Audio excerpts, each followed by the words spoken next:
Guys, welcome back to CGPSC study. जैसा कि मैंने शुरू किया था पॉलिटी की लेक्चर, तो उसी के सीरीज में मैं नेक्स्ट जो लेके आई हूँ ताज का शासन। और ये भी एक एग्जाम पॉइंट ऑफ व्यू से बहुत ही इंपॉर्टेंट पार्ट है, तो इसको भी हमको कवर करना है अच्छे वे में। जैसे हम लोग पहले कंपनी के शासन को जैसे हम लोगों ने पढ़ा है, जो कि दो पार्ट्स में, जैसे कि मैंने बताया था कि पूरा जो हमारा ब्रिटिश शासन था वो दो पार्ट में डिवाइडेड था, कंपनी का शासन और ताज का शासन, है ना। तो कंपनी का शासन जो था वो मैंने पूरा कवर कर लिया, दो वीडियोस में उसको कवर कर लिया। अब आते हैं ताज का शासन। तो यहाँ से चीजें क्या थी, थोड़ी चेंज हो गई थी। वो इसलिए चेंज हो गई थी कि 1857 में हमारा जो रिवॉल्ट हुआ था, 1857 की क्रांति, तो उसके बाद से क्या हुआ था, ब्रिटिश गवर्नमेंट में, ब्रिटिश शासन में एक हलचल सा मच गया था कि हमारे प्रशासन के बावजूद ऐसी क्या हमारे में कमियां रह गई जिसकी वजह से इतना बड़ा क्रांति भारत में हो गया, है ना। तो उसी क्रम में क्या हुआ कि उन्होंने ये 1858 का भारत शासन अधिनियम उन्होंने लाया, ठीक है। तो इसके क्या है, उद्देश्य यही था कि उसको प्रशासनिक मशीनरी में सुधार करना था उद्देश्य। वो उसके पीछे का रीजन मैंने बताया कि 1857 का जो क्रांति हुआ था, इसकी वजह से उनको इसकी जो वहां पे प्रशासन कर रहे थे उसमें उनको कमी महसूस हुई, और उसको इम्प्रूव करने के लिए उन्होंने क्या किया, इस उद्देश्य को, इस प्रावधान को, इस अधिनियम को उन्होंने लाया, ठीक है। तो इसके मुख्य मुख्य प्रावधान जो है उसको मैंने नोट डाउन कर लिया, और इससे ज्यादा आपको पढ़ने की जरूरत नहीं है। तो देखते हैं इसमें पहला जो क्या था, जो गवर्नर जनरल था, है ना, उसको अब वायसराय बना दिया गया, है ना। पहले क्या था, गवर्नर था, गवर्नर से गवर्नर जनरल बना, और गवर्नर जनरल से अब क्या हो गया, वायसराय बन गया। और ऐसे पहले वायसराय कौन बने भारत के, तो लॉर्ड कैनिंग बने, ठीक है। जो सेकंड पॉइंट था, सेकंड प्रावधान था, वो इससे रिलेटेड था कि जो नियंत्रण प्रणाली थी, जो पिछले जो प्रावधान आए थे वो सब में नियंत्रण, बोर्ड ऑफ कंट्रोल और बोर्ड ऑफ डायरेक्टर्स की, कोर्ट ऑफ डायरेक्टर्स की जो बॉडी चल रही थी, दो बॉडी, द्वैत प्रणाली, तो वो उसको क्या किया गया, खत्म कर दिया गया, यहाँ पे उसको समाप्त कर दिया गया, ठीक है। उसके बाद जो थर्ड पॉइंट था वो ये था कि यहाँ पे अब सचिव पद, एक नया पद यहाँ पे उसका सृजन हुआ, और उस पद का नाम क्या था, सचिव, है ना, सेक्रेटरी। तो इसके लिए क्या किया गया कि अब नेक्स्ट पॉइंट में कि 15 सदस्यीय समिति बनाया गया, और इस समिति में क्या हुआ, उनके सलाह के लिए, उनके मदद के लिए, जो सचिव बनेंगे उनके मदद के लिए ये समिति का निर्माण हुआ, जिसमें क्या थे, 15 मेंबर्स थे, ठीक है। उसके बाद क्या था कि अब जो सचिव तो बन गए, सचिव में सदस्य भी आ गए, लेकिन इस पूरे का नाम क्या दिया गया, सचिव परिषद, ठीक है। तो यहाँ से हमारा 1858 में जो अधिनियम लाया गया वो यही मुख्य है। उसके बाद जो नेक्स्ट हमारा अधिनियम लाया गया वो 1861 का अधिनियम लाया गया, और इस अधिनियम में क्या हुआ था, अब क्या था, यहाँ से चीजें चेंज तो हो गई, तो इस क्रम में चेंज हुई कि जो भारत के अब व्यक्ति थे, भारत के जो सदस्य थे, वो भी इनके प्रशासन में अब इन्वॉल्व होने लगे थे। लेकिन पहले के जितने अधिनियम्स आए थे उसमें इनका ही एकाधिकार था, ब्रिटिश गवर्नमेंट का ही एकाधिकार था।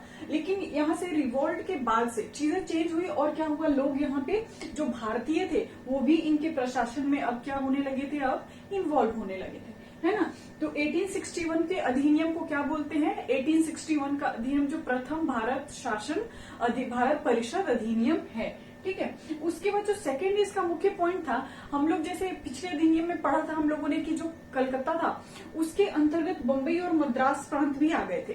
तो अब जो कलकत्ता में जो डिसीजंस लिया जाता था वही लागू हो जाते थे बम्बई में भी और मद्रास में भी, है ना। लेकिन यहाँ के बाद उसको फिर से सेपरेट किया गया, और मुंबई और मद्रास प्रांत को फिर से कानून बनाने का अधिकार यहाँ पे उसको मिला, ठीक है। जो थर्ड पॉइंट था वो क्या था, जैसे कि मैंने बताया कि यहाँ पे भारतीयों को शामिल करने की प्रक्रिया इस अधिनियम के बाद से शुरू हो गई थी, है ना। नया पद जो बना था 1851 में, वायसरॉय, उसके काउंसिल में, उसके सदस्यीय समिति में भारतीयों को भी लाया गया इस अधिनियम के तहत, ठीक है। अब जो विधान परिषद जो होती है हमारे राज्य में, विधान परिषद और जो विधान मंडल होते हैं, जो कई राज्य हैं भारत में, जो 6 राज्य हैं जिस राज्यों में विधान परिषद हैं।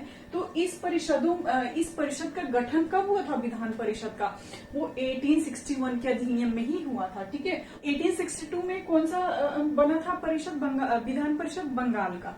ठीक है, उसके बाद 1866 में जो उत्तर प्रदेश सीमा से जो सटे हुए जो राज्य थे उन राज्यों में विधान परिषद बना। ठीक है, उसके बाद 1897 में जो हमारा पंजाब था उस पंजाब राज्य में विधान परिषद का गठन हुआ। तो ऐसे अभी अगर भारत में देखा जाए तो कितने विधान परिषद है? तो अभी 6 राज्यों में विधान परिषद है। ठीक है, और उस टाइम पे कितने 3 राज्यों में विधान परिषद बना, बंगाल, उत्तर प्रदेश की सीमा और किसमें बना था? पंजाब में। ठीक है, अब नेक्स्ट पॉइंट जो है वो देखा गया कि 6 से 12 अतिरिक्त सदस्यों को शामिल किया गया।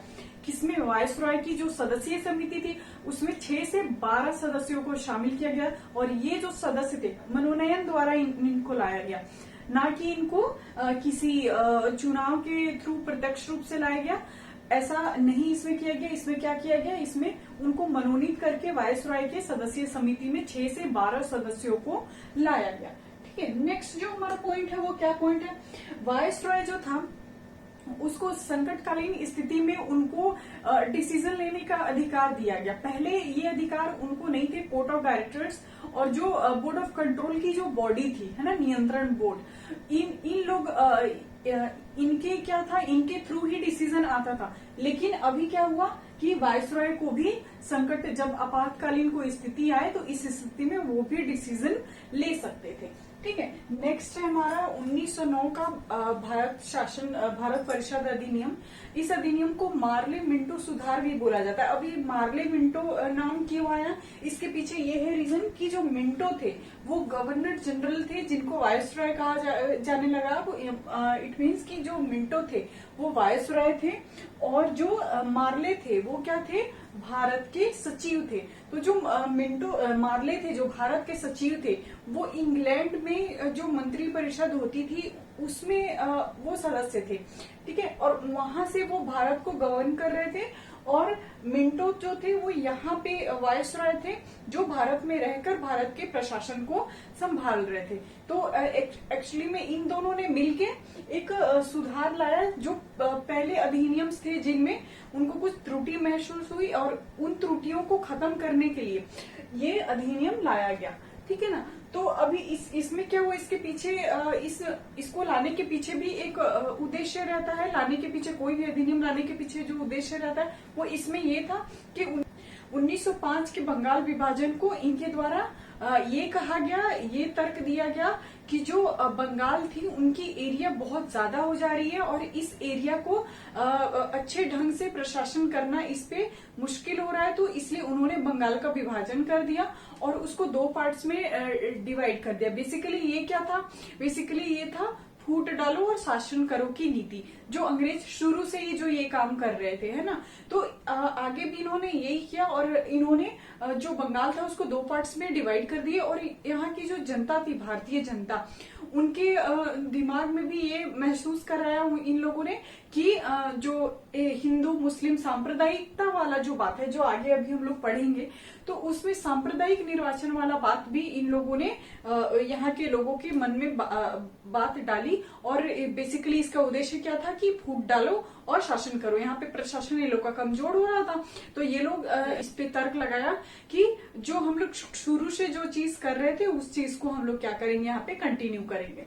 ठीक है, तो यहाँ पे जो मेन जो प्रावधान की बात करें हम लोग, तो जो हमारा पहला प्रावधान था वो क्या था?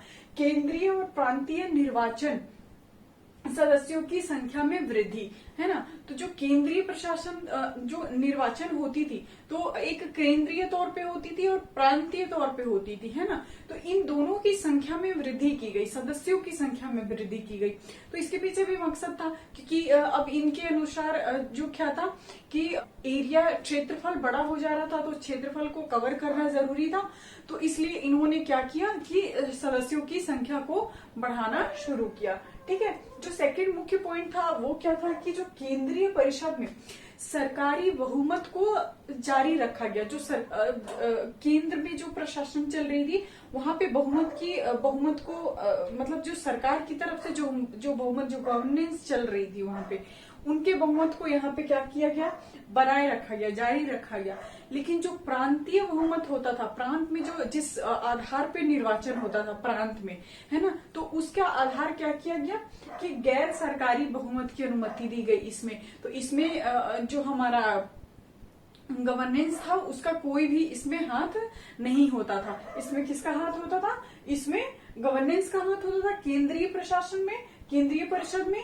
और जो प्रांतीय परिषद होते थे, प्रांतीय परिषद में किसका हाथ होता था, गैर सरकारी बहुमत का हाथ होता था। ठीक है, जो थर्ड हमारा मुख्य पॉइंट था वो क्या था कि पहली बार किसी वायसरॉय को उनके परिषद, उनके काउंसिल में, उनके सदस्य में शामिल किया गया। तो ऐसे पहले शामिल होने वाले भारतीय कौन थे, सत्येंद्र प्रसन्न सिन्हा।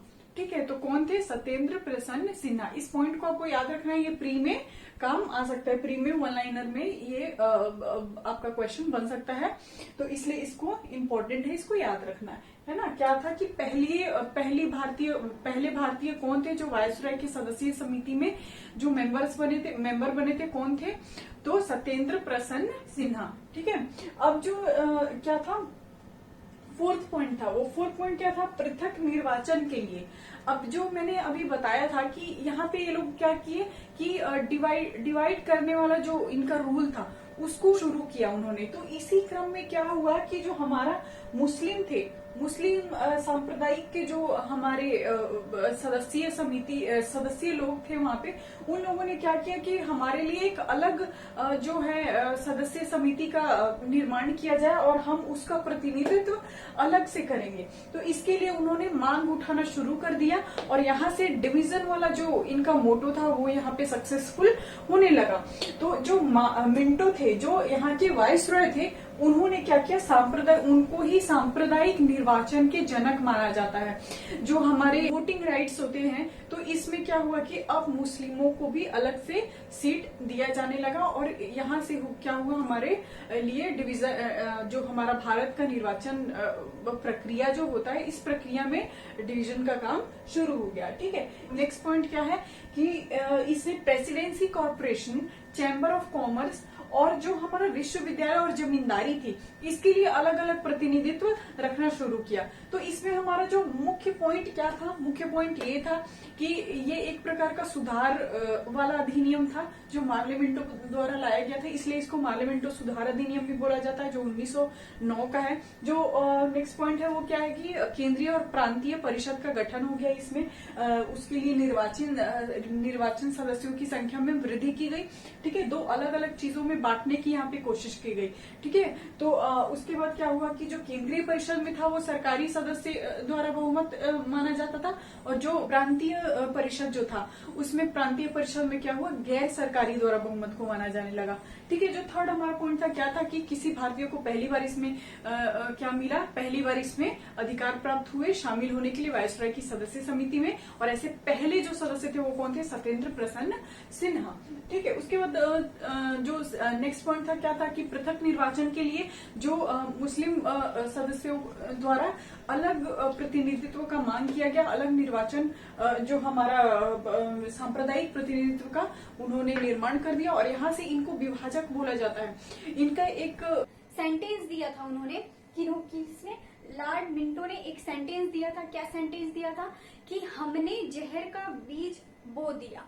ठीक है, तो यहाँ से क्या हुआ कि एक इस टाइप से एक बीज ही था जो हमारे भारत को डिवाइड करने के लिए एक इनके द्वारा योजना बनाई गई थी। ठीक है, इसने presidency corporation, chamber of commerce और जो हमारे क्या थे विश्वविद्यालय और जो जमींदारी था, इनके लिए अलग अलग प्रतिनिधित्व का इन्होंने प्रावधान रख लिया। और जितने थे इसमें इस प्रकार से जो 1909 का था हमारा जो अधिनियम वो यहाँ पे कंप्लीट होता है। और हम लोग नेक्स्ट जो है वो 1919 का भारत शासन अधिनियम और 1935 का भारत शासन अधिनियम, ये दो अधिनियम अगर हम कंप्लीट कर लेते हैं, 1945 का भी एक है, तो इसके बाद से जो है हमारा जो संवैधानिक विकास है भारत का वो हमारा कंप्लीट हो जाएगा। तो ये मोस्टली 1 और 2 वीडियोस में और आएंगे।